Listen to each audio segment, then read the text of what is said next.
Hey folks, I hope you're doing well. I'm here today in Gatwick Airport on my way to Antalya in Turkey. Now, I'm going to be here for a couple of days, and I thought to myself, why not learn about a famous Turkish musician? And the person I'm going to be learning about today is Baris Mancho. Now, he was born in Istanbul, and I'm not actually going to Istanbul. But in doing the research, I found out that he's actually a really, really influential musician. So I'm going to go to Antalya now, learn a little bit more about his life, about his music, about his work. So I hope you're along for the ride, and let's go.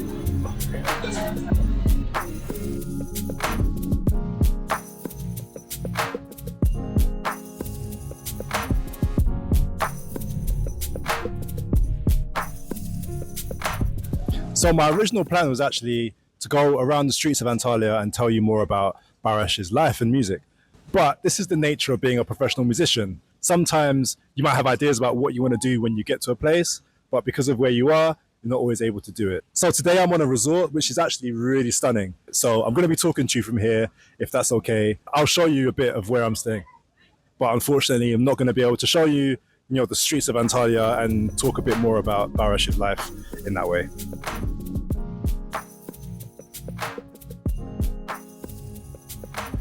So Baris Mancho was born on January the 2nd, 1943. From a young age, he was surrounded by a lot of creativity. His mother was actually a really famous singer and musician called Rikat Uranik.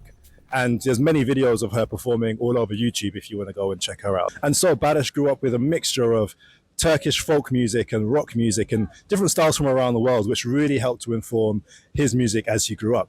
And so as a teenager, he decided to set up a band, and he did that with some of his school friends. In the 1960s, he became known as one of the pioneers of a style of music called Anatolian rock. And that's basically the sounds that he grew up with. The Turkish folk music, the American rock music, just kind of blended together to create something special and unique to Turkey. He didn't spend his whole life in Turkey because he moved to Belgium and he moved to France, and he studied there and made a lot of music while he was in those different countries as well. He had his first hit song in 1970, which sold over 700,000 copies in Belgium and in Turkey. Even though lots of his music was in Turkish, he did perform across the world. Even in 1995, he performed in Japan, and there were over 20,000 people waving Turkish flags and singing along to his music. He actually had his own TV show, which ran for 8 years, and it was called From 7 to 77. Again, I would try and pronounce it, but I'm probably going to butcher it, so I'm going to have to ask someone to do that for me in a little bit. It was so successful that at its peak, he had over 35 million people tuning in every week to watch his show. The British presenter Philip Schofield interviewed him years ago. And in that interview, he actually spoke about the potential of him becoming a politician in the future because he was so invested in Turkey and so invested in the welfare of people. But unfortunately, he was unable to get into politics. He passed away suddenly at the age of only 56 in 1999. As you can imagine, with someone of his fame, millions of people mourned his death in 1999.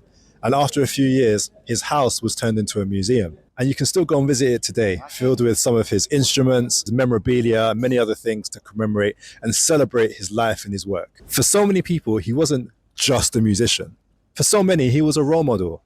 He had a unique style. He brought his music to so many people all over the world. His TV show was very, very influential. And by all accounts, he was a funny human being too. Dotted around Turkey, there are schools and parks and streets all named after him. And on what would have been his 70th birthday, on the 2nd of January 2013, there was a Google Doodle to commemorate and remember his life and his music and his work. The government recognized him further when he was awarded the title of State Artist in recognition of all the contributions that he had given to Turkish culture and music. So last night, just before our gig, I caught up with a friend who is Turkish. Her name is Ilara, and she told me a little bit more about Baris.